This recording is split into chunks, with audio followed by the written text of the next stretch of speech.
On a frigid winter evening, a lone man spotted two wolves silently pacing at the edge of his property. Instead of baring fangs or growling, these majestic yet terrifying creatures appeared desperate, pawing at his door as though pleading for refuge. When he finally opened that door, he couldn't have anticipated the life-altering moment that awaited him.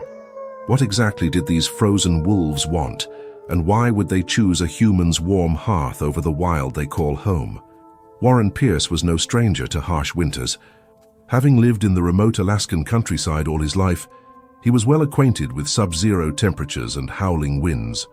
His log cabin, sturdy and worn, stood as a testament to years of surviving in one of the world's most unforgiving climates. Yet despite his rugged experience, nothing could have prepared him for the sight that greeted him late one snowy evening. It had been an ordinary day, or as ordinary as it could be in the dead of winter. Warren had chopped enough firewood to last the night and checked on his small vegetable greenhouse, which was kept alive by a single heater. As dusk fell, he retreated indoors, content to spend the long, dark hours by his crackling fireplace with a mug of hot tea.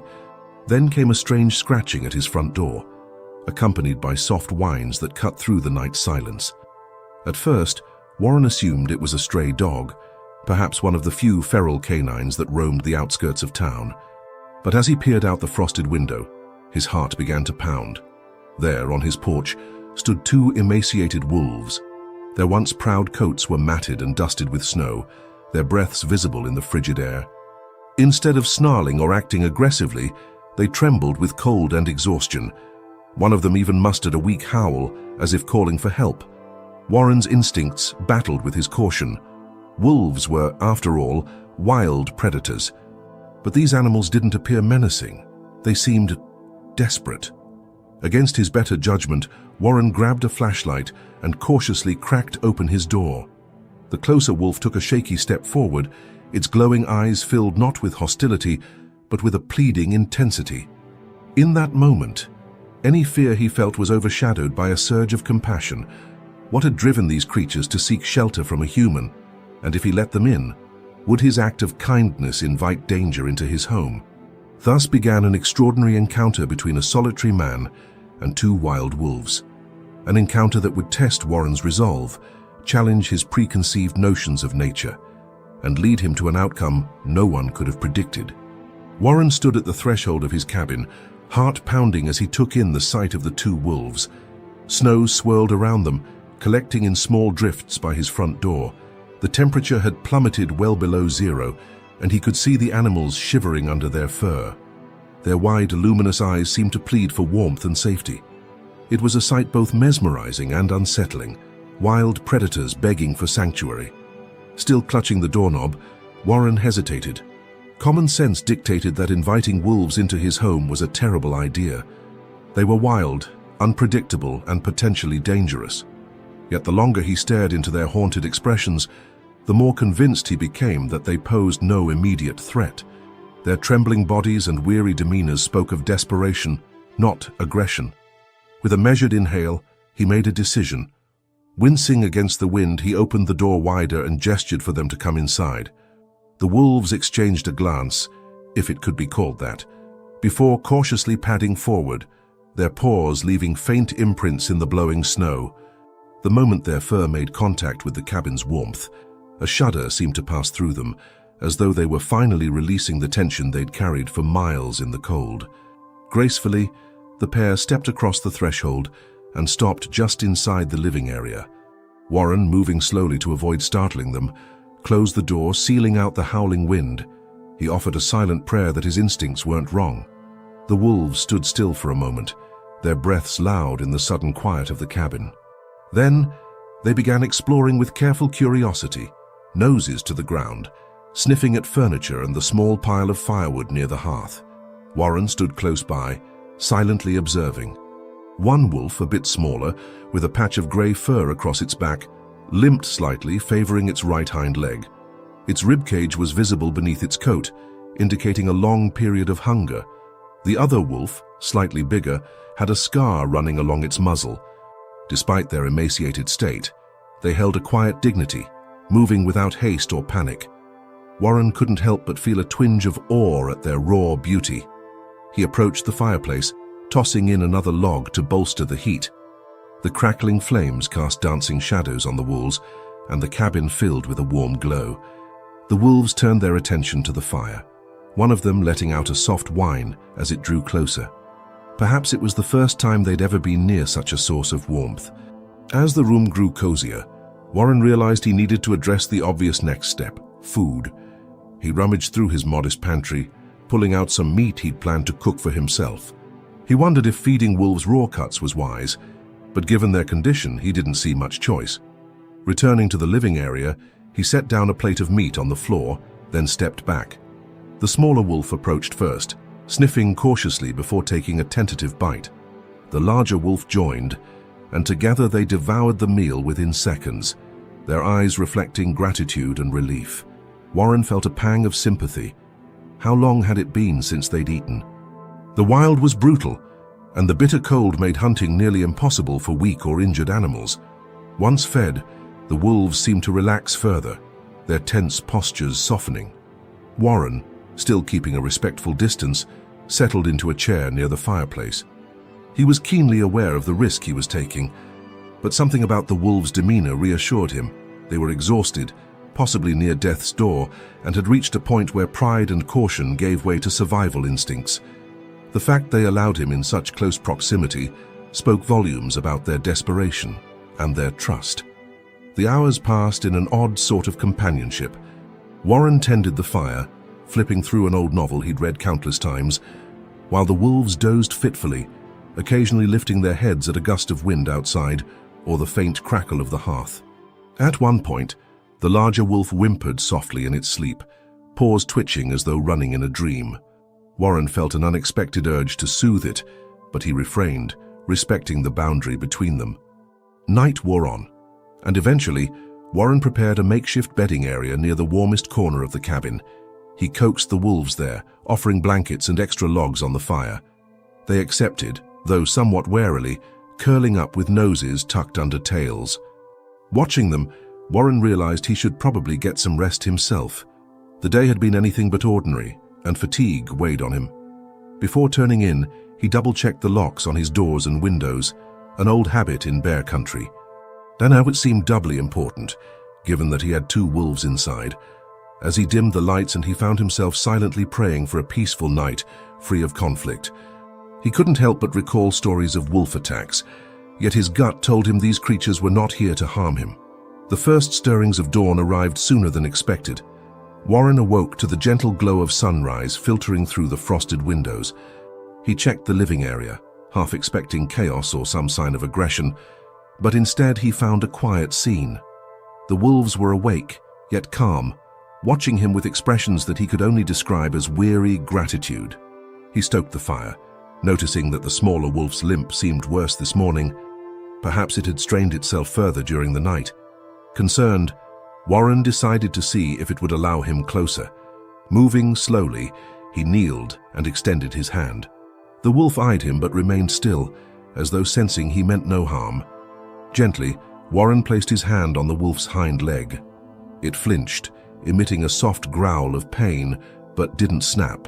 He detected swelling, maybe an old injury or frostbite. Medical treatment would be risky, but he couldn't stand idly by. "I'll do what I can," he murmured, as if the wolf could understand. Standing, he gathered a basic first aid kit from his cupboard, mentally thanking his years in the Boy Scouts. He had no veterinary experience, but he could at least clean and bandage the wound. The real challenge would be whether the wolf trusted him enough to permit it. Watching from the corner, the larger wolf tensed, its amber eyes fixed on Warren's every move. Sensing the delicate balance of trust, Warren proceeded with the utmost caution. He knelt beside the smaller wolf, who lay trembling on the blankets, and murmured soothing words. If the wolf allowed this, he might just be able to help. If not, he'd have to back off. One wrong move could trigger the primal instinct still lurking beneath their fragile truce. The smaller wolf stared at Warren with a mix of apprehension and pain, its body quivering as if it were unsure whether to trust this human crouched before it. Warren gently patted the blankets, hoping to coax the wolf into lying still. To his relief, it let out a low whine and rested its head on its paws. The larger wolf remained close by, watching the scene intently, ready to intervene at the slightest hint of threat. Warren opened his rudimentary first aid kit, a mismatched collection of bandages, antiseptics and gauze. He hadn't used it much in the past, aside from treating the occasional scratch or blister from chopping wood. This was a different scenario entirely. He moved slowly, speaking in soft tones, aware that the smaller wolf could lash out if spooked. "Easy, fella," he murmured, placing a folded towel beneath the wolf's injured hind leg. As he dabbed antiseptic on a cotton swab, the wolf let out a faint growl, but didn't pull away. The wound wasn't deep, but it was inflamed, possibly from an earlier injury that had been aggravated by the cold and constant movement. Warren's heart clenched at the thought of how much suffering this creature had likely endured in the wild winter landscape. The larger wolf paced a few feet away, letting out a low rumble of concern. Warren glanced at it, offering a quick nod in acknowledgement. "I'm doing my best," he said, as though the wolf could truly understand. He knew it was a risk to speak aloud and draw attention to himself, but he hoped his calm tone would keep the tension at bay. After cleaning the wound and applying a light bandage, Warren carefully examined the wolf's paw pads, noticing cracks and signs of frostbite. He used a mild ointment to soothe the raw skin, before gently wrapping the leg with gauze. Throughout the process, the wolf flinched and whimpered, but remained surprisingly cooperative. Once he finished, Warren exhaled a breath he hadn't realized he was holding. "Done," he whispered, slowly removing his hands. The wolf exhaled through its nose, the sound almost like a sigh of relief. Warren offered a small smile, a surge of empathy welling up inside him. With the immediate medical needs addressed, Warren turned his attention to the basic matter of survival. He checked his pantry to see what remained of the food he'd given the wolves earlier. He still had enough supplies to feed them again, but his stock was limited. The realization weighed on him. If these wolves intended to stay longer than a day or two, he'd need a plan to secure more resources, something that wasn't easy during the harsh Alaskan winter. He decided to head out briefly to gather more firewood and check on potential hunting opportunities nearby. Grabbing his coat and gloves, Warren paused at the door, glancing back at the wolves. They watched him, but made no move to follow. "I'll be back soon," he said softly, as if reassuring both them and himself. Stepping outside, Warren was greeted by a stark landscape of white. The sky remained overcast, and the wind cut through his layers of clothing. He trudged through knee-high snow to the woodpile near the edge of his property, filling a sled with logs. Every so often, he scanned the horizon, half expecting to see more wolves or any sign of threatening wildlife. His mind raced with questions. Had these two been part of a larger pack? Were they outcasts? And what would happen if their pack came looking? Once the sled was loaded, Warren took a moment to survey the silent wilderness. The land was beautiful, but it also felt eerily unforgiving. He caught himself imagining the smaller wolf limping through these drifts, hungry and wounded, pushed to the brink of desperation. The thought reaffirmed his decision to help. No creature should have to endure such suffering alone. Upon returning to the cabin, Warren found the wolves lying near the fireplace. The smaller one looked to be in better spirits, occasionally licking at its bandaged leg. The larger wolf, ever vigilant, lifted its head to watch him cross the threshold. Warren unloaded the wood by the fireplace and stoked the flames, sighing in relief as the heat spread across his numb fingers. He unwrapped a portion of his remaining meat supply, placing it on a plate and setting it on the floor. The wolves approached cautiously, grateful for the meal but aware of Warren's presence. As they ate, he considered how surreal the situation was. Two wild wolves devouring his provisions within the comfort of his living room. Yet he felt no fear, only a growing bond forged through mutual survival. Hours later, the cabin had fallen into a peaceful rhythm. Warren dozed in his armchair by the fire, the flickering light casting dancing shadows on the wooden walls. The wolves rested on the blankets he'd arranged for them, rising only to lap water from a bowl he'd placed nearby. It occurred to him that he should contact someone, perhaps a local ranger or wildlife specialist, but a part of him worried that doing so might lead to the wolves being taken away or, worse, put down if deemed a threat. Conflicted, he resolved to wait another day, to see if they'd regain their strength and perhaps wander back into the wild on their own. He felt a twinge of guilt at the thought of wanting to keep them around longer. Their presence, though unusual, gave him a sense of purpose. Night fell again, and the wind howled outside.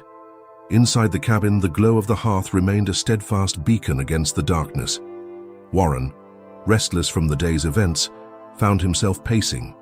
The wolves watched him, their gaze quiet and understanding. It was as if they recognized his turmoil. Eventually, he sank into the chair, feeling the weight of responsibility settle on his shoulders. What would the morning bring? Would the wolves depart, returning to the life nature intended for them? Or would they linger, forging an even deeper connection to this human who had opened his heart and home? Warren couldn't be sure. All he knew was that the next few days would test his compassion, his resourcefulness, and possibly his limits. Dawn broke with a fragile light, casting a pale glow across the snow-covered land outside Warren's cabin. Inside, the warmth of the hearth enveloped Warren and his two unexpected guests. As he stirred from sleep, Warren noticed something peculiar. The larger wolf was no longer lying by the fire. A slight sense of alarm washed over him. Had it slipped out into the night?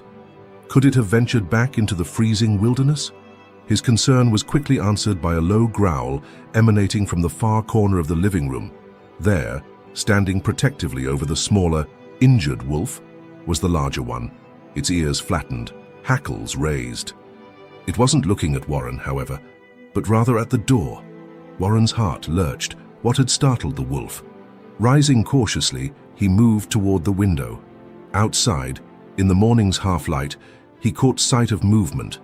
Something was skulking just beyond the edge of his property, near the tree line. His breath fogged the cold glass as he peered out more intently. At first, he thought it might be another animal, a moose or a bear. But then, a human silhouette emerged from behind a thick pine. Adrenaline coursed through Warren. He didn't often have visitors, especially not during the harshest part of winter. Grabbing his coat and a flashlight, he pressed an ear to the door, listening for any sound. The larger wolf continued to growl, as though reinforcing the warning that someone was out there. The smaller wolf struggled to rise, whining softly. "It's all right," Warren whispered, hoping to soothe them both, and himself. He opened the door just a crack, a blast of cold air rushing in. Outside, the figure had vanished from immediate view, but footprints in the snow led around the side of the cabin. Warren stepped out, nerves on edge. The wind nipped at his face, and he tucked his gloved hands under his arms, scanning the tree line. He caught a glimpse of motion again, near the woodpile this time. Curiosity clashed with caution. Whoever was skulking around might be in trouble, or they might pose a threat. Summoning courage, Warren raised his voice. "Hello, if you need help, say something." The only response was the howling wind. He took a few tentative steps forward, leaving footprints that overlapped those of the mysterious intruder. His heart thumped loudly in his ears. Had news spread about the wolves? Could someone be searching for them? Or planning harm? When no answer came, he decided to circle around the cabin to check for damage or signs of forced entry. The snow crunched underfoot, every sound amplified in the crisp air. The path led him past the woodpile, where he noticed fresh gouges in the bark of a nearby tree. As he leaned in to inspect, a sudden voice made him whirl around. "Are they inside?" a woman's voice demanded, low and urgent. She was bundled in a heavy parka, her face partially concealed by a hood and scarf. Only her eyes were visible, intense, worried eyes that flickered toward the cabin's door. Warren raised his hands in a gesture of peace. "Who are you?" he asked, attempting to keep his tone calm despite the jolt of surprise. Her gaze narrowed. "I'm hunting those wolves," she said, as though it were obvious. "They belong to a nearby pack. They went missing, and I've been tracking them for days." The statement startled Warren. "Hunting them," he echoed, his pulse quickening. Fear for the wolves gripped him. Was this woman intent on harming them, or could she be a ranger or researcher? She exhaled, her breath forming a small cloud. "Not like that," she clarified, as if reading his expression. "I'm trying to help them. I'm with a wildlife rehabilitation group. We've been monitoring this pack for a while, especially these two." Her voice softened with concern. "The smaller one's been injured and separated from the group. They won't survive out here alone. Relief flooded Warren, yet suspicion lingered. Why not come to my door instead of skulking around? The woman glanced away, embarrassed. I wasn't sure what I'd find. I had to confirm they were here. People can be unpredictable when it comes to wolves. Warren couldn't argue with that. Come inside, he offered, gesturing toward the cabin, but move slowly.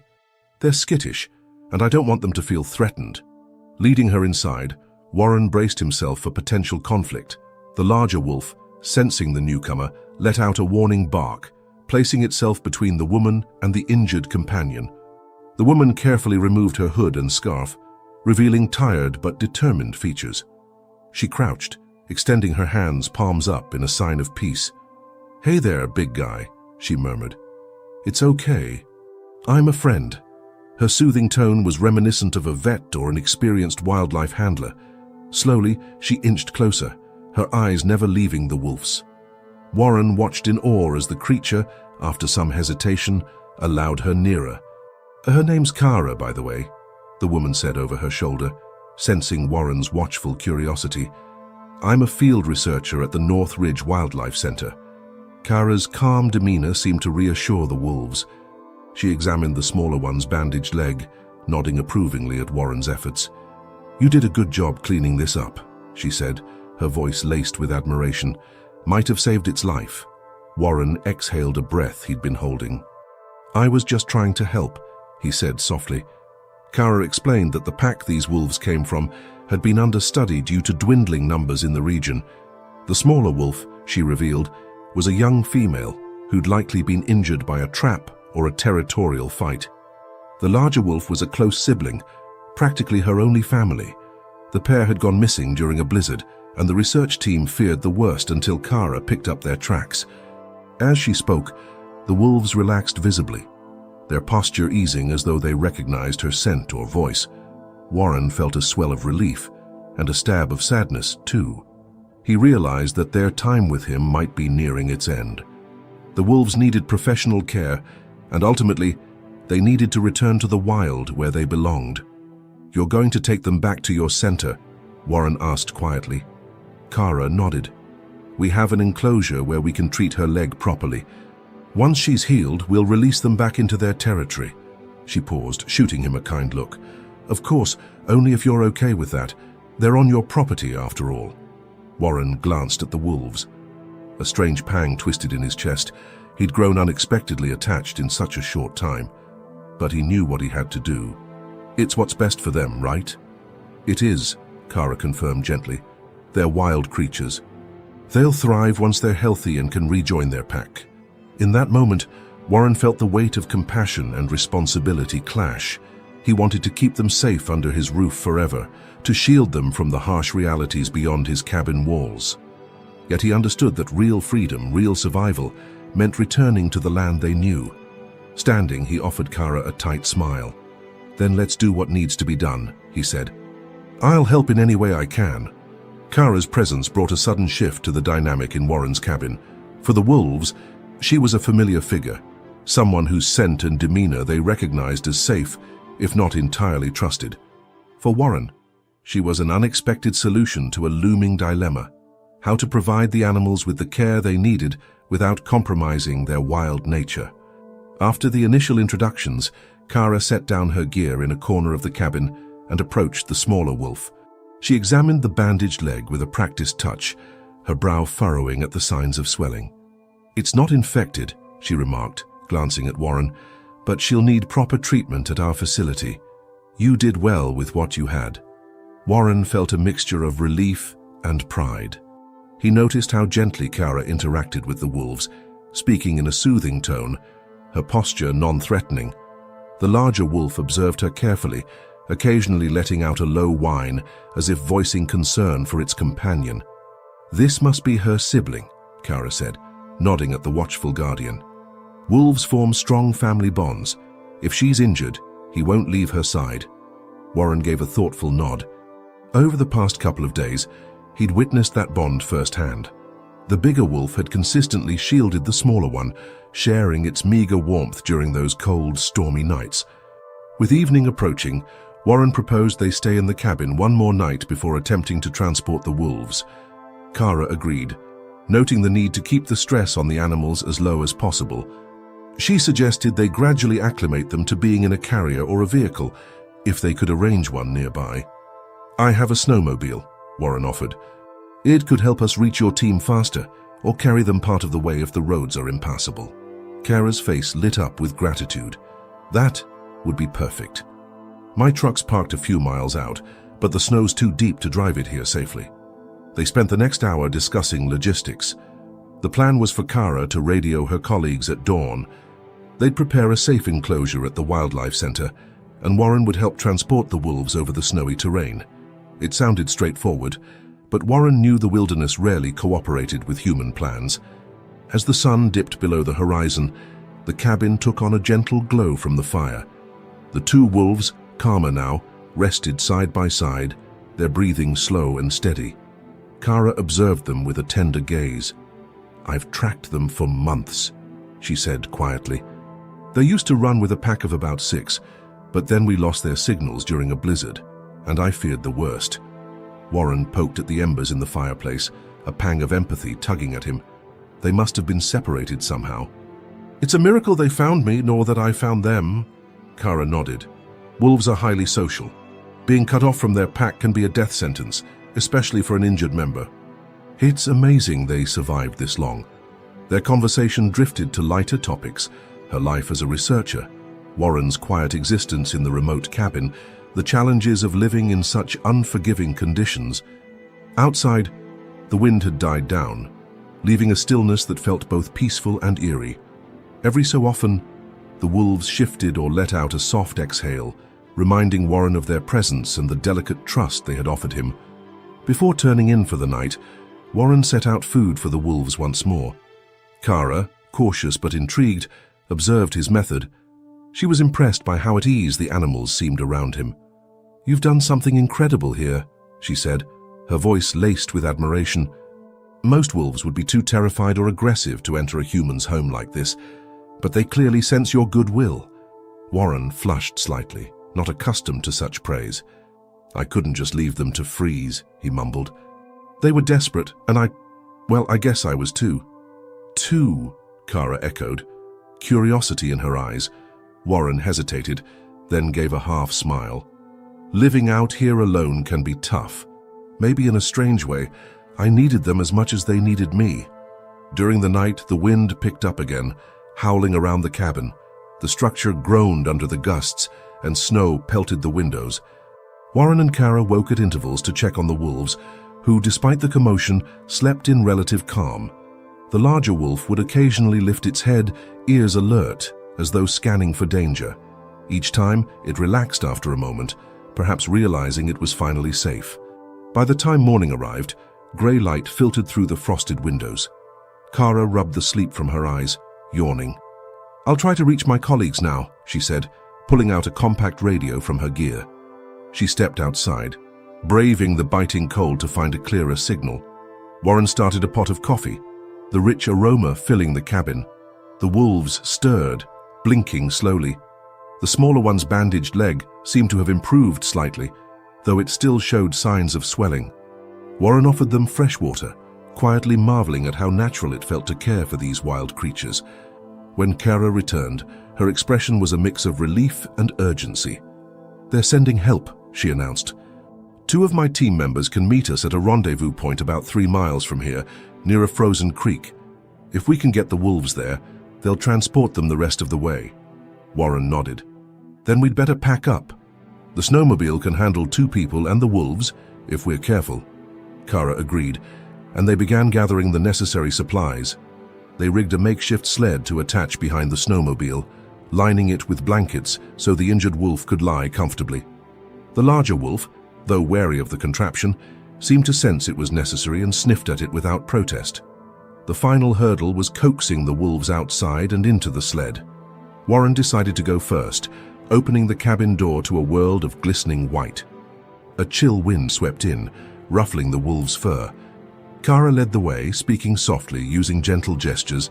The smaller wolf whimpered as it was lifted into the sled, But the bandage and ointment must have offered some relief, for it didn't fight too fiercely. The larger wolf hopped up on its own, nestling protectively against its sibling. With the wolves secured, Warren climbed onto the snowmobile, and Kara settled in behind him, holding a radio in her hand. The engine roared to life, echoing across the silent expanse. As they pulled away from the cabin, Warren felt a pang of mixed emotion. Part of him was reluctant to leave this temporary haven, where man and wolf had coexisted in such an extraordinary way. But he knew this journey was essential, for the wolves' sake, and perhaps for his own. The snowmobile carved a track through the endless white, its engine's growl the only sound in a world muffled by ice and snow. Warren led the way, gripping the handlebars firmly while Kara sat behind him, keeping a watchful eye on the makeshift sled tethered behind them. Inside the sled, the two wolves huddled together, the smaller one's bandaged leg tucked close, the larger wolf protectively curled around its sibling. They aimed to reach the frozen creek, a rendezvous point where Kara's colleagues would be waiting. The journey would span roughly 3 miles, a distance that felt both too short and perilously long. While the sun offered a faint warmth, the Alaskan winter remained unforgiving, and a stiff breeze carried flecks of snow that stung any exposed skin. As they traversed the rugged terrain, Kara frequently glanced down at her radio, checking for updates from her team. The signal crackled occasionally, distorted by the thick forest and the looming mountains. "They said they'd meet us in about an hour," Kara announced, raising her voice over the wind. "We need to keep a steady pace." Warren nodded, focusing on guiding the snowmobile around drifts and hidden rocks. Every so often, he glanced back to ensure the wolves weren't too jostled by the bumpy ride. The larger wolf's ears twitched at every turn, but it seemed to trust that Warren and Kara meant no harm. 10 minutes into the journey, the sky began to change. A bank of steel-gray clouds gathered on the horizon, hinting at an approaching storm. Warren felt a twinge of worry. Traveling in a snowstorm, especially with injured wildlife in tow, was a risk he'd hoped to avoid. "Let's pick up speed," he said, turning his head slightly so Kara could hear. She agreed, tapping him on the shoulder to signal she'd brace for the jolts. The sled thumped against icy ridges, sending small snow showers cascading over the wolves. They whimpered, but neither attempted to leap out, perhaps understanding this was their best chance. The forest thickened, and visibility deteriorated as the trees closed in. Warren slowed the snowmobile, carefully weaving around trunks and low-hanging branches weighed down by snow. A wrong move could topple them or damage the sled. "We're close to the creek," Kara noted, checking a small handheld GPS. "If we follow the tree line, we should see it soon." Before long, they emerged into a wide clearing. The creek, frozen solid, gleamed under the weak sunlight. Its surface was littered with blown snow, making it look like a smooth, icy road. "We should cross here," Kara suggested. "My team should be on the far bank." Warren eased the snowmobile onto the ice, testing its stability. The ice groaned faintly but held firm. As they glided across, he couldn't help but marvel at the harsh beauty of the landscape, pristine, silent, and vast. Yet with every passing minute, the dark clouds crept closer, casting an ominous shadow over the distant peaks. Halfway across the creek, the radio crackled to life. "Kara, this is Dan," came a muffled voice. "We're approaching from the east, but the storm's moving in faster than expected. You might have to hunker down if it hits before we reach you." Kara exchanged a worried glance with Warren. "Copy that, Dan," she replied. "So we're crossing the creek now. Should reach the far side soon. Where exactly will you be?" "Look for a red marker on a pine," Dan's voice crackled. "We'll set up a temporary shelter there." As if on cue, the wind began to howl, blowing gusts of snow across the ice. Visibility dropped further, and Warren fought to keep the snowmobile steady. The wolves, sensing the shifting atmosphere, let out anxious whines. The smaller one whimpered, shivering from either cold or fear, or both. Kara placed a calming hand on Warren's shoulder. "Just a little further," she encouraged. "We'll find that marker." They reached the creek's far side, where the tree line resumed, looming like silent sentinels. The wind whipped snow into their faces, making it hard to see. Warren squinted, scanning the trunks for any sign of red. At last, through the swirling white, he spotted a faint splash of color on a tall pine. Relief flooded him as he guided the snowmobile toward it. Sure enough, beneath the pine stood a half-erected shelter, two people in thick winter gear struggling to secure tarps against the relentless wind. A small fire crackled nearby, offering a beacon of heat. Kara waved frantically, and the figures turned, raising their arms in greeting. Once the snowmobile drew close, Warren killed the engine. Kara jumped off, speaking rapidly to her colleagues over the roar of the wind. "We found them," she said, jerking her thumb toward the sled. "They're weak but stable. The smaller one's got a leg injury." Dan, tall with a salt and pepper beard, nodded grimly. "Let's get them under shelter," he said. His companion, a short woman named Nina, hurried to lay out thick blankets inside the makeshift camp. "That storm's about to hammer us," Nina warned, her voice tight with urgency. Together, they carefully coaxed the wolves out of the sled. The larger wolf growled low in its throat when Dan approached, but Kara's soothing presence helped keep it calm. The smaller wolf, shaking from cold and stress, allowed Nina to guide it onto the blankets. Warren hovered protectively, ready to intervene if the animals spooked. With the wolves tucked into the relative warmth of the tarps and fire, the team set about stabilizing the area for the looming storm. Dan hurried to stake down additional lines, while Nina arranged supplies for the wolves. A proper first aid kit, sterile bandages, and sedatives if needed. Warren, now somewhat of an onlooker, felt a wave of mixed emotions. Relief that the wolves were finally in expert hands, but also a surprising pang of loss. For days, they had been under his sole care, forging an extraordinary bond. He couldn't ignore the flicker of sadness that they might no longer need him once they were healed and back with their pack. Kara sensed his unease. As she helped Nina check the smaller wolf's leg, she glanced over at Warren. "We'll make sure they get the best care," she promised softly. "And once they're ready, we can talk about how to release them. Maybe you could even be there." Warren managed a grateful smile, nodding. "I'd like that," he murmured.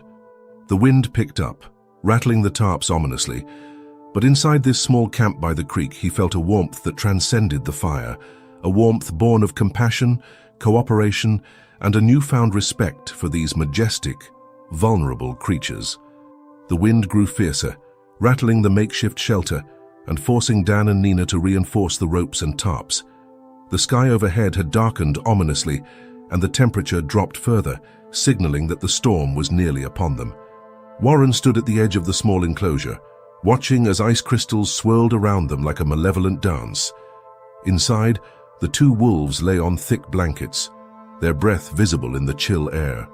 The smaller wolf's injured leg had been rebandaged with sterile dressings, and a mild sedative had calmed its shivers. The larger wolf remained alert, eyes darting between the humans, ready to defend its sibling if needed. Every so often, it let out a low, anxious whine as gusts of wind buffeted the tarps. Kara knelt beside them, checking the bindings around the smaller wolf's limb. She spoke softly, her voice nearly lost in the howling wind. "We need to wait this storm out before moving them," she told the group. "Traveling now would risk frostbite and injury, for them and for us." Warren nodded, though a flicker of worry crossed his face. Staying put meant relying on the hastily constructed shelter, with only a small fire and minimal supplies. "How long do these storms usually last?" he asked Dan, who was wrestling with a flapping corner of the tarp. "Could be hours, could be all night," Dan replied, his voice tense. "Alaskan weather is unpredictable at best." With no other choice, they set about making the shelter as secure as possible. Warren helped Nina stack snow around the perimeter to form a windbreak, while Dan and Kara set up a secondary tarp for added insulation. The wolves watched it all with quiet fascination, strange bipeds scurrying to protect them from nature's fury. Between tasks, Warren couldn't help but reflect on how surreal the situation was. Just days ago, he had been living in solitude, chopping wood and enduring the endless nights on his own.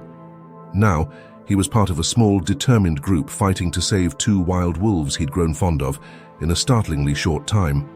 Charlie, his old battered snowmobile, remained parked nearby, half buried in fresh drifts of snow. Warren casted a concerned glance, aware that if the storm worsened, Retrieving any gear or making a quick escape might become impossible. The realization made his chest tighten with a mixture of anxiety and resolve. Eventually, as the storm peaked, the group huddled around a modest fire, built in a shallow pit to keep sparks from flying. The flames offered scant warmth, but it was enough to keep extremities from going numb. Dan and Nina took turns feeding the flames with small sticks and branches collected from under nearby evergreens. The wolves rested, their eyes half closed, lulled by the fire's soft crackling and the gentle murmur of human voices. Kara periodically checked the smaller wolf's pulse and breathing, ensuring the sedative hadn't caused any adverse effects. "She's stable," Kara confirmed, exhaling a breath of relief. "Let's just hope her body can fight off any infection until we get her proper medical attention." Warren gently stroked the larger wolf's flank, a tentative gesture of comfort. To his surprise, the wolf didn't flinch. It even leaned slightly into his touch, as though acknowledging the kindness. "You're one brave soul," Warren murmured, more to himself than anyone else. "Both of you are." As night descended, the wind raged on, howling with renewed intensity.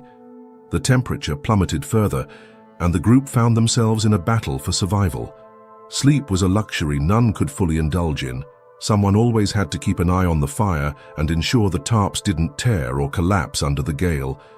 During one of his shifts, Warren noticed the larger wolf pacing restlessly around the smaller one. The sedative's effect was evident. The injured wolf breathed calmly in a deep sleep. Yet the sibling's concern was palpable. It nudged the sleeping wolf gently with its muzzle, letting out soft whines as if to say, "I'm here, don't worry." The sight tugged at Warren's heart. In the wolf's quiet communication, he saw parallels to human devotion and compassion. These animals, often painted as ruthless predators, displayed a love and loyalty that defied stereotypes. It reminded him of why he'd taken them in to begin with. They were more than just savage creatures. They were beings capable of tenderness and grief, just like humans. Sometime past midnight, the storm reached its apex. Snow fell in thick sheets, and the shelter quivered under the onslaught. Kara and Nina worked frantically to brace the windward side, driving stakes deeper into the frozen ground. Dan called out instructions, his voice nearly lost in the tempest. Warren helped where he could, though his fingers quickly went numb despite his gloves. The wolves grew agitated by the commotion, the larger one baring its teeth whenever a gust sent the tarp flapping too close. Kara spoke softly to it, maintaining eye contact and using a calming tone. "Easy there," she whispered, slowly extending her hand. "We're just keeping you safe." Eventually, the storm seemed to relent. The wind died down to a more manageable roar, and the snowfall lightened to a gentle swirl. Dan poked his head out from the shelter's entrance, scanning the horizon with a flashlight. "It's easing up," he announced, relief evident in his voice. "We might be able to move by morning if it continues to let up." Gradually, the group allowed themselves brief moments of rest. Warren settled beside the wolves, leaning his back against a wooden support post. The larger wolf, still restless, finally lay down close to him, resting its head on its paws. Warren felt a faint smile tug at his lips. It was extraordinary how quickly trust could form under such dire circumstances. He glanced over at the sleeping smaller wolf, marveling at its resilience. Despite the freezing cold, the injury, and all it had endured, it slept with an almost serene look. Warren whispered a silent promise. "You'll be okay. We'll make sure of it." The night wore on, and by the time dawn's grey light filtered through the clouds, the storm had passed. A silence more profound than any they had known in the past days settled over the creek. Snowdrifts reached waist height in some places, glinting under the pale sunrise. Kara roused herself to check on her radio, while Nina stoked the remnants of the fire. Warren sat up, stretching stiff limbs. The wolves stirred, blinking groggily. It was time to see if they could finish their journey, one that would lead to healing and eventually freedom for these regal creatures of the wild. Morning arrived with an eerie stillness, as though the land itself was recovering from the storm's fury. Sunlight glinted off the snow, creating a dazzling display of white and gold that contrasted sharply with the grim ordeal of the previous night. Warren felt a certain relief. The storm was over, and they could finally move forward with the wolves. Yet, A nagging anxiety kept tugging at him, some instinct warning him that their challenges weren't over. Kara's radio crackled to life, and she answered it eagerly. "Dan, Nina, you copy. The storm's cleared. How's your location?" She paused, listening. Warren couldn't catch the exact words, but he saw Kara's shoulders tense. Turning to him, Kara said softly, "Dan reports that while the weather's improved, we've got a new problem. The road leading to the wildlife center is blocked by fallen branches and ice. They're working to clear it, but it could take hours, maybe a day." Warren exhaled, the news settling like a weight on his chest. "So we're stuck here for a while. Then, the wolves can't travel safely on foot with one injured, and the snowmobile won't get us to the center if the main roads are blocked." Kara nodded. "We'll have to hunker down until Dan and Nina finish clearing the route. We can't risk taking the wolves on an alternate path. Too much deep snow, and we'd only stress them further." Despite the setback, the small group remained resolute. They replenished the fire, checked the wolves' condition, and discussed how best to manage the weight. The larger wolf paced nervously, occasionally sniffing the air outside the makeshift shelter, as if searching for something familiar. The smaller wolf rested with half-closed eyes, better after the sedative but still clearly in pain. "Kara," Warren asked at one point, "do you think they sense their pack might be near, or are they just anxious?" She considered his question. "Wolves have powerful instincts for tracking pack members. It's possible they can sense a distant scent or a familiar territory. But given the storm's aftermath, any scent trails could be lost." Restlessness and concern weighed on them as the hours ticked by. Warren, unaccustomed to such prolonged inactivity, volunteered to scout the immediate area for more firewood. Kara agreed it was a good idea, so long as he stayed within sight of the shelter. "Don't go too far," she cautioned. "The snow's deep, and we don't want to lose you if the weather turns again." Arming himself with warm clothes and a sturdy shovel, Warren ventured a short distance away from the creek. The landscape, cloaked in fresh snow, was both stunning and treacherous. Each step sank knee-deep, forcing him to conserve energy. Still, he managed to gather enough fallen branches to keep the fire going through another cold night. On his return trip, however, something caught his attention, a faint set of tracks leading away from the creek's bank. They weren't large enough for a moose, nor small enough for rabbits or foxes. His heart quickened, suspecting they might be wolf tracks. But were they from his two wards, or another animal entirely? Curiosity prodded him forward. He followed the tracks for a short while, noticing the stride seemed uneven, as if the wolf, if it was a wolf, was limping. Could it be another injured member of the same pack?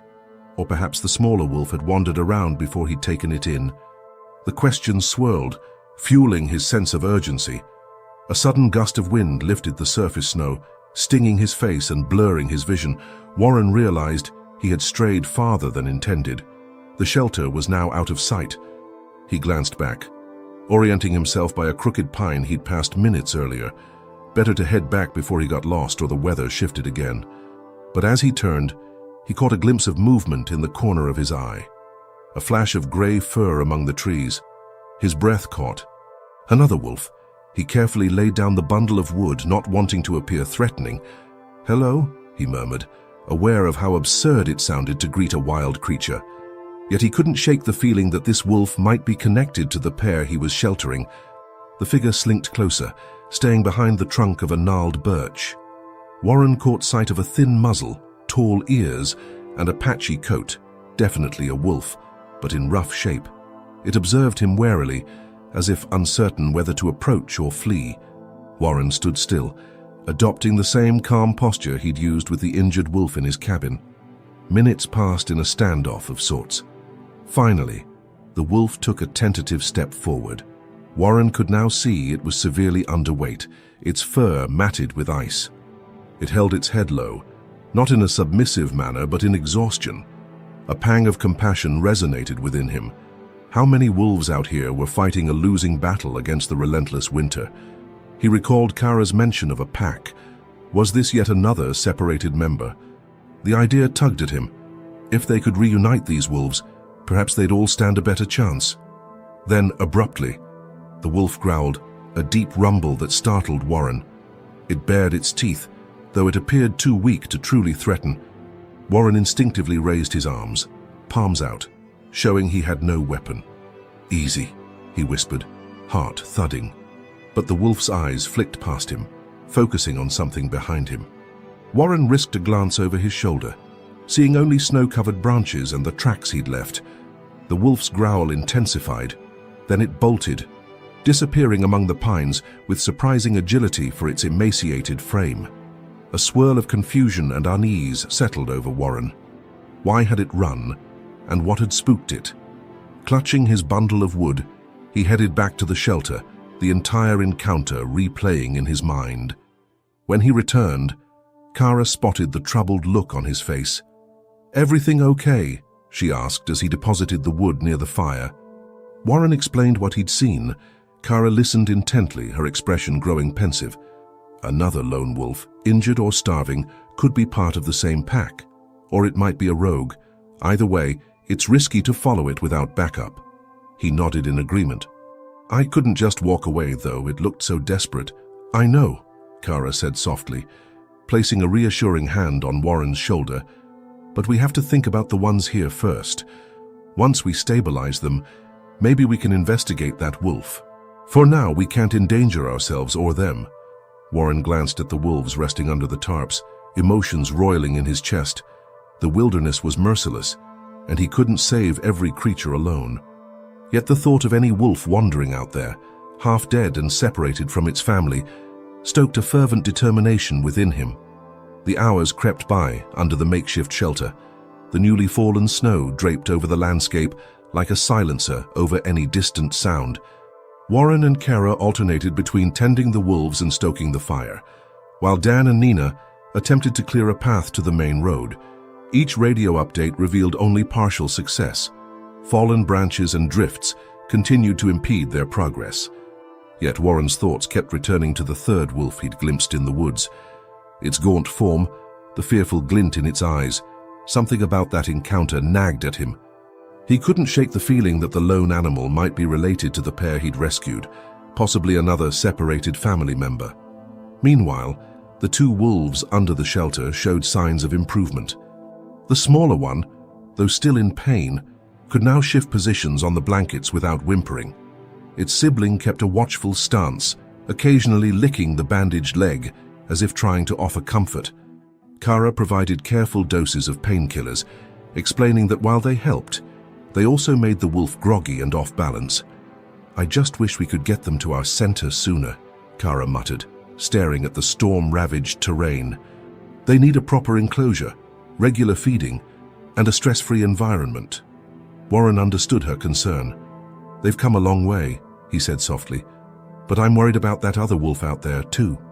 Kara gave him a pensive look. "It could be from the same pack, or a different one altogether.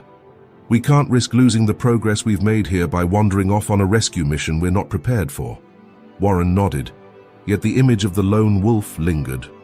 Late that afternoon, Dan's voice crackled over the radio. "We've got a partial opening on the road. If we push hard, we might clear enough to get a vehicle through by tomorrow morning. Think you can hold out until then?" Kara responded affirmatively. "We're good here, Dan. The wolves are stable. Just hurry if you can." She glanced at Warren and offered a reassuring nod. Relief washed over him. One more night, and they could finally move the wolves to safer ground. He turned to the animals, stroking the larger wolf's thick fur. "Just hold on," he murmured. "Help's coming." However, that sense of relief proved short-lived. Near dusk, as the sky took on a bruised purple hue, the hair on the larger wolf's neck bristled. It stood abruptly, ears swiveling, eyes fixed on the tree line. The smaller wolf stirred, letting out a questioning whine. "What spooked them now?" Nina asked, tensing. Kara picked up her binoculars and peered through the dim light, scanning the forest edge. "There's movement out there," she said. "Can't tell if it's a person or an animal." A cold knot formed in Warren's stomach. "Might be that lone wolf I saw." Before anyone could respond, the larger wolf let out a sharp bark, then stepped off the blankets, limping slightly as it moved toward the shelter's exit. Warren stood, blocking its path. "Easy," he said, arms raised. "We can't have you running off now." The wolf growled softly, not in aggression but in anxiety. It looked back at its smaller sibling, then at Warren, as if torn between duty and caution. A pang of empathy struck him. The wolf likely sensed a familiar scent, possibly that of a pack member. Kara's radio crackled again, startling everyone. "Kara, urgent update," Dan's voice came through. "We've spotted another wolf near the road. Looks weak. It might be trying to head your way." Warren's heart leapt. "That has to be it," he blurted, turning to Kara. "The third wolf. It's coming this direction." Kara frowned, exchanging a look with Nina. "We can't let it wander close, injured and alone, without at least trying to help," she said. "But we also can't abandon these two." Frustration welled in Warren's chest. "I'll go," he offered, surprising even himself. "You stay here with them." "That wolf could be part of their pack." Nina looked skeptical. "You're just one person. What if it's too frightened or too far gone?" "I won't do anything reckless," Warren insisted, "but I can't leave it out there to freeze. I'll take Charlie, my snowmobile, and see if I can intercept it." Kara hesitated, scanning the expressions of the group. "All right," she finally agreed, voice tinged with concern. "But keep your radio on. If you run into trouble, call us." "We'll do what we can." Warren packed quickly, donning multiple layers of warm clothing and securing a small first aid kit. He checked the fuel in his snowmobile, enough for a short trek, as long as he didn't stray too far. "I'll look around for a while. If I don't find it or if things get dicey, I'll come straight back." The two wolves watched him go, the smaller one letting out a low whine as if sensing another departure. Warren paused to give it a final pat. "I'll be back," he promised. As he mounted his snowmobile and revved the engine, the larger wolf let out a howl, a forlorn, echoing note that resonated against the snow. Warren shivered at its haunting beauty. "Hang tight," he murmured, steering away from the shelter. The twilight deepened as he navigated the snowy terrain, guided by footprints and half-remembered landmarks. Dan's report suggested the lone wolf was near the partially cleared road, so Warren aimed for that route, mindful of drifts and hidden ice. Each roar of the engine felt jarring against the otherwise silent wilderness. At last, he spotted movement near a stand of spruce trees. Cutting the engine, he dismounted and grabbed his flashlight. He advanced cautiously, heart pounding. The silhouette of a wolf emerged, thin, limping, its ribcage alarmingly visible. It let out a faint growl when Warren came within a few yards. "I'm not here to hurt you," Warren said, pitching his voice low. He recognized the same hollow eyes and trembling frame he'd witnessed in the first two wolves. This one looked even more desperate, as though it had reached the very brink of survival. "Your family's nearby. Let me help." The wolf staggered, collapsing onto its haunches. A wave of pity surged through Warren as he closed the gap. From behind a spruce trunk, another figure emerged, Dan, rifle slung over his shoulder. "Easy," he cautioned. "We don't want it to bolt." Warren nodded, relieved for the backup. He knelt in the snow, offering his hand in that now familiar gesture of peace. Would the wolf sense his sincerity, or would it lash out in fear? The wolf lifted its head, eyes reflecting the faint glow of Warren's flashlight. For a heartbeat, man and beast shared a silent communion, the swirling snow momentarily forgotten. Warren knelt in the snow, his heartbeat thunderous in his ears. The third wolf, a ragged specter of the wild, lay exhausted before him, its breath shallow. Dan stood a few paces behind, rifle slung but ready. The air crackled with tension, as though the entire forest held its breath, waiting to see whether this desperate creature would accept or reject the help being offered. "Easy there," Warren murmured, inching closer. His outstretched hand trembled slightly, a testament to the emotional stakes. He was no trained wildlife expert like Kara, but empathy and instinct guided him. A swirl of wind caught the edges of his coat, carrying his scent toward the wolf. The animal's nostrils flared, and it let out a low, haunted whine. For a moment, Warren glimpsed a flicker in the wolf's tired eyes, recognition, perhaps, or some faint memory of safety. Then it slumped, too weak to resist or flee. Gathering his courage, Warren carefully laid a blanket he'd brought over the creature, speaking in soft murmurs. "You're all right," he said, wishing his words could truly penetrate the wolf's fear. "We'll get you to your family." Dan approached slowly, scanning the surrounding trees for any sign of danger. "We should get it back to Kara," he whispered. "If we're lucky, this wolf might be the missing piece of the puzzle." Warren nodded.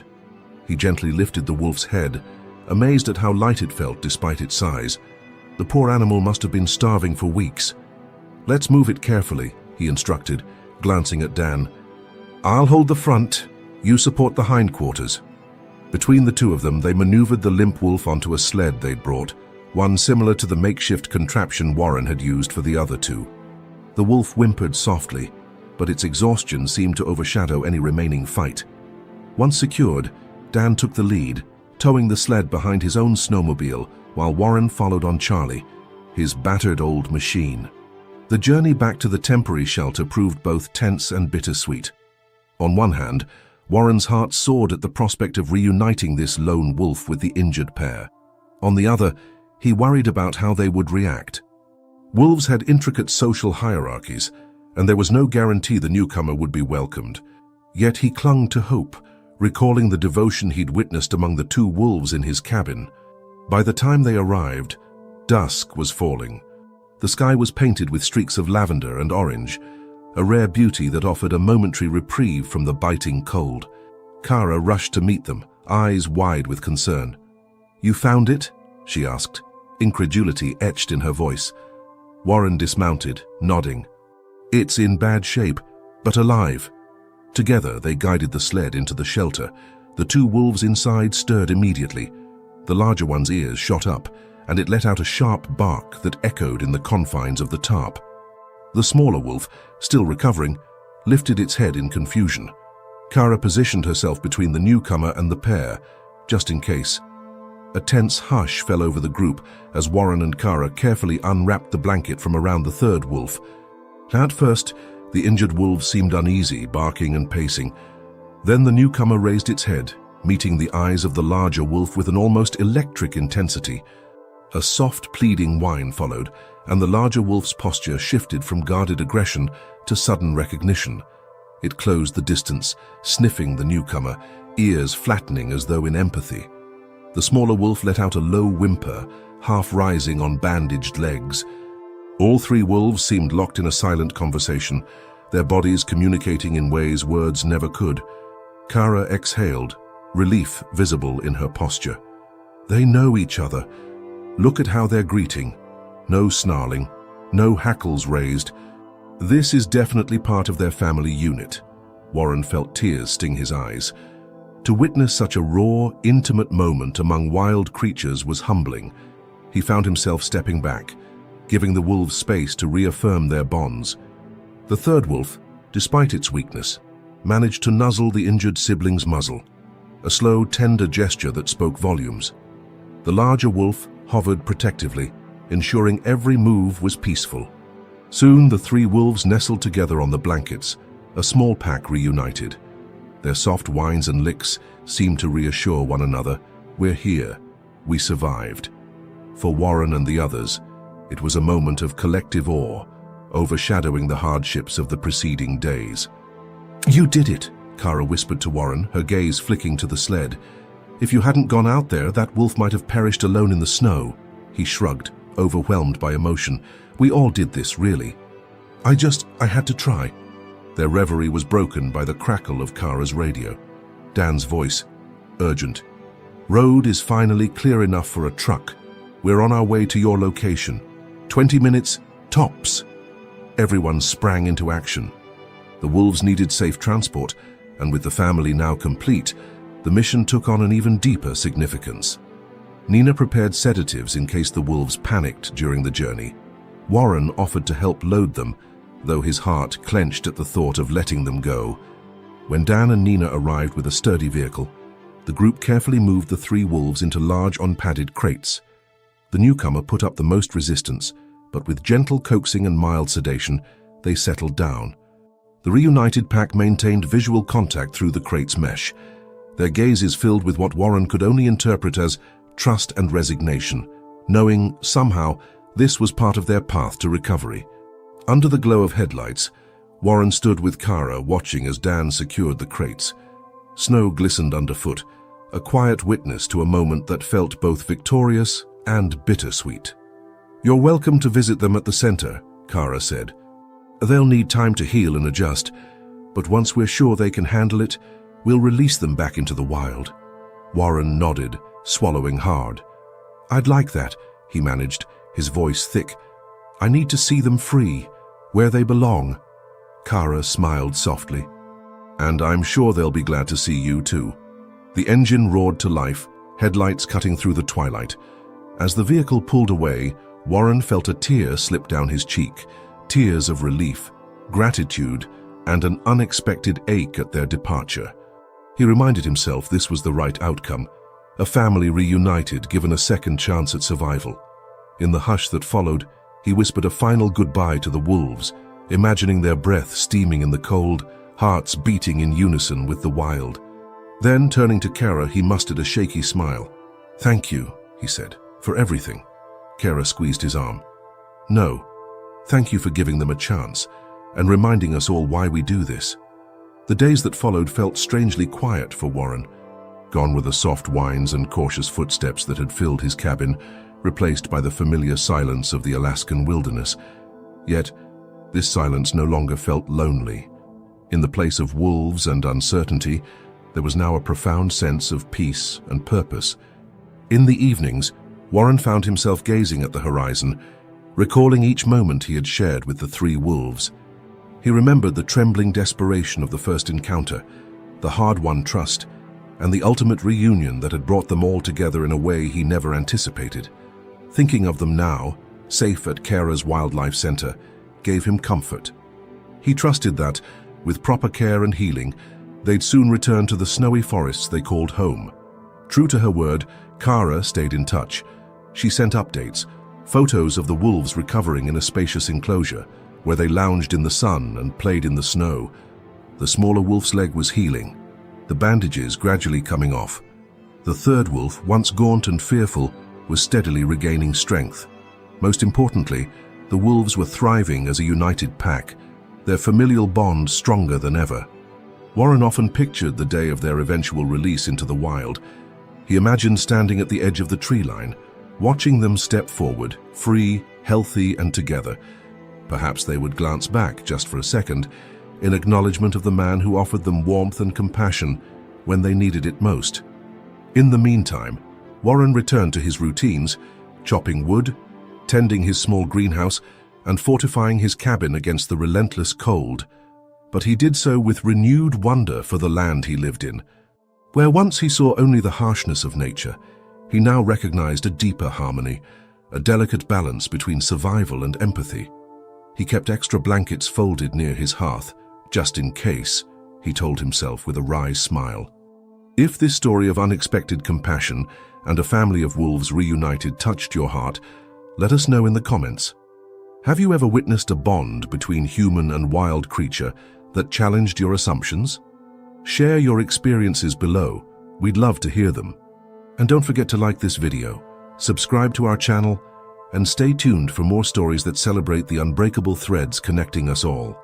From the frozen forests to our own backyards, kindness can spark miracles where we least expect them.